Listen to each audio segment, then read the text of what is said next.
This is William Ray with CUTV News. We're down here at Square Victoria for Occupy Montreal. We're here with Felix, who works with the Communications Committee here at Occupy Montreal. How many cities are we in worldwide now, Felix? Currently, the stats are at 1,595 city and 72 country.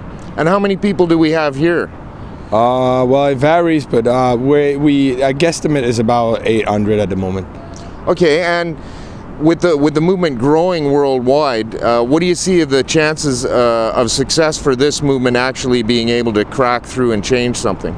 Well, I think the chances are pretty high because we can see that the population at the moment is all right with what the movement is proposing, and the fact that the movement has a behavior as a group is really like civilized. I think that people aren't ready to like say, yeah, we have to get rid of that movement because that movement is a plague or something like that. I think that people are actually positive about it.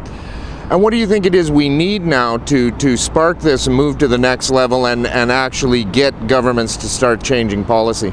Generalized population mobilization is pretty important.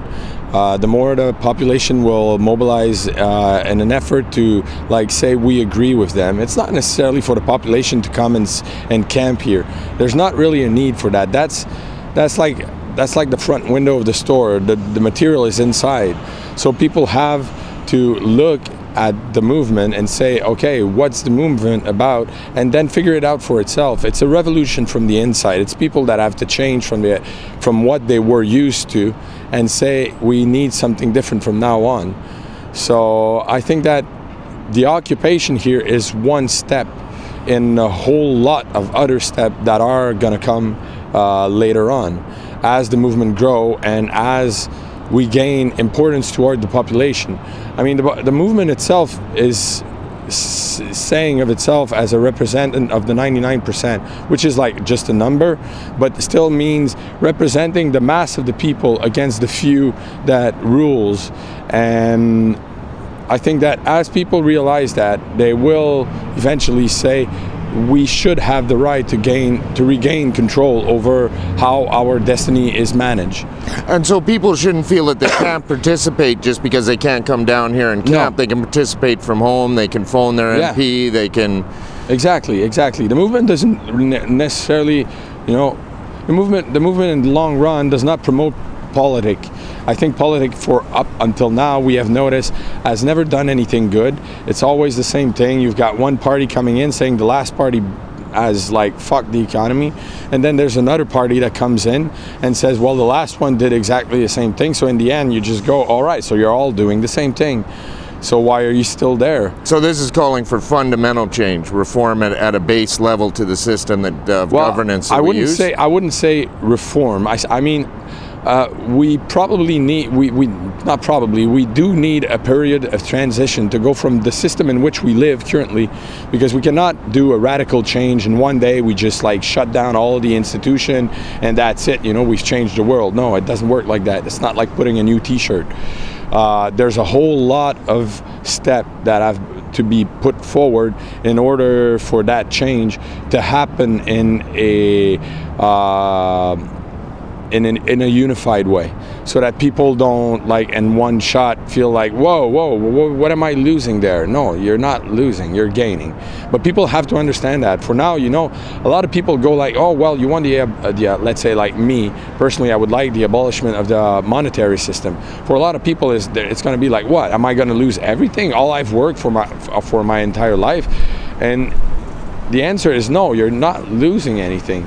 What you're actually doing is preventing people from losing everything by doing so. The movement does not promote like a lot of people view it like a sort of socialist communist movement. I don't view it as a socialist or communist movement, but more as a humanitarian movement, in the sense that everybody should have right to health, education, home, food, which are the basic need for everybody. The rest becomes superficial. If you don't really need it in life, you don't really need it. And I think at the moment we've created that system that promotes people interest in having more, because this is what we gratify. The more you have, the more it shows that you have accomplished what you wanted in life, which is not really true. Material is not really, that's why we always say, you can be rich and unhappy.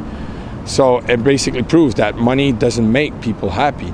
It just gives you a sense of comfort that is not necessarily fulfilling personally.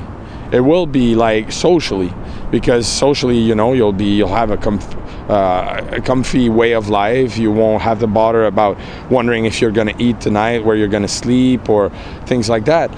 But it doesn't, if you're not loved, you're not loved, no matter if you're rich. So internally, I think it's just a question of like changing people's attitude toward what is really happiness.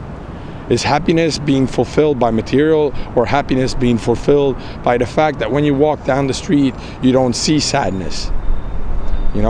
So basically, that's it. That's my point of view. I'm not like a spokesperson or anything. It's my point of view. All right, thank you. This is William Ray with Concordia University Television at Square Victoria for Occupy Montreal.